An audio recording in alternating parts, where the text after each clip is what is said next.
Hey folks, let's talk about solo rides today. From beginner level all the way through to pro level, they are the cornerstone of all fitness journeys on the bike and mindset journeys. So as the sun comes out, let me share my 5 top tips to make the best solo ride.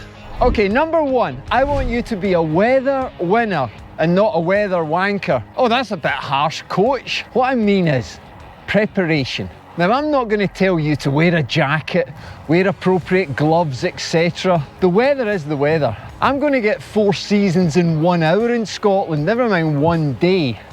Now, what I'm asking you to do, check the wind. Preparation and understanding of wind direction can maximise your ride. Weather apps nowadays are fantastic. They're pretty accurate. There's nothing worse than a cyclist who complains about the weather. The weather is not going to stop you cycling, your mindset is. So prepare, understand, headwinds, tailwinds, crosswinds, where are they coming from? So that it's not a shock to the system and then you put on Strava, the wind was terrible. Nobody gives a shit, okay? Get out, get your head down and cycle, but prepare, understand. Come home with a tailwind, come home with a headwind. That'll make you bulletproof.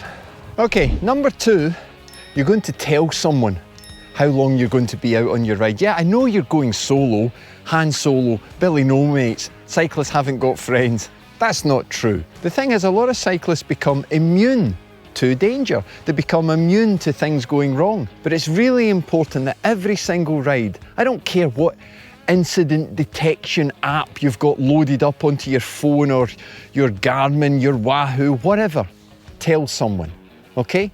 It's really important. And understand that your ride is on time, not on distance. Don't say to somebody, well, I'm just going out, darling, for 50 miles. Should take me 2.5 hours. I'm so super fit. Bollocks, you never know what's going to happen, okay? But get into the habit. Leave a little note.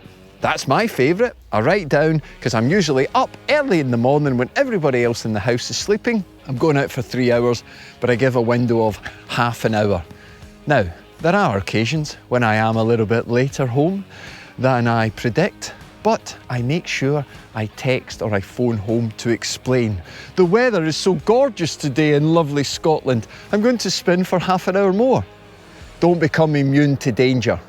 Okay, point number 3 is water. Yeah, it's that simple, water. When you're planning your ride, you're going a long solo ride, always understand where are you going to get your water. Is there a shop? Is there a little convenience store where you can stop and actually get water? A lot of the rides that I do, they go into the hills.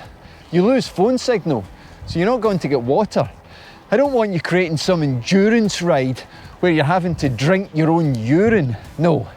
This is not survival cycling. This is about growing your fitness and your confidence.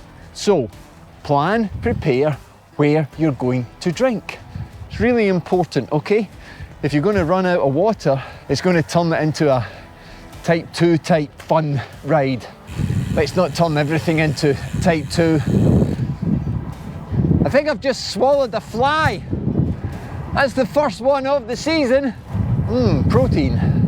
Okay, number 4 is always a bit controversial, and it's about fixing your bike. I would say that you basically have to be able to change an inner tube. Sure, you can be tubeless, and that's going to get you home, but teach yourself to be able to at least change an inner tube, okay? For most people, that's going to be the worst case mechanical situation you're going to have. And it's super simple. But I would actually go a little bit further for your development and almost on a monthly basis, try and learn something new. What's the worst thing that's happened to me? Well, yes, punctures, snap chain. Only ever happened once, but I made sure I was able to fix it in case it happened again. There's not really been other crazy things happen unless you're involved in a crash, okay? And we don't want to talk about that. But a lot of people suffer from a fear of being able to fix basic issues on their bike. So it stops them going further and further and further and further and further. Don't let that happen, okay? Now, tip, real good tip.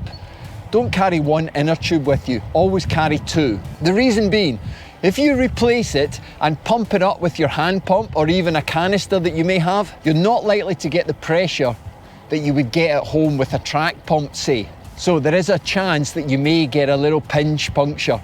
Again, ever had that? You get one, you get another one quickly after. Okay, so have the second one just in case you don't get the air into the first one. Okay, number 5 is all about pacing. Oh, come on, coach, you can do better than that. No, I'm being serious. Many people, when they go off to do long rides, they never go as far as what they should be able to do. Let me tell you this, your fitness is very rarely the limiting factor on those long solo rides. Get your pacing right. Oh, but that's all fitness, coach. I want to go faster. No, pace for where your fitness is at the moment. Start off gently and then you can finish a little bit harder, what we call a clean and dirty ride. So here's a great tip. Never try and push anything if you're going long in the first 90 minutes. Try and give yourself a good clean zone 2 90 minutes. You want to be able to finish all rides with the motivation and desire to complete all the tasks that you've got for that day. But you want to be able to ride the following day. You want to be able to get back on your bike and ride as often as you can and get beautiful scenery like this. The more touch points you can get on your bike, the better. These are tips that I've used for years that have helped me become bulletproof. Check out the next video that's going to pop up. May just change your life.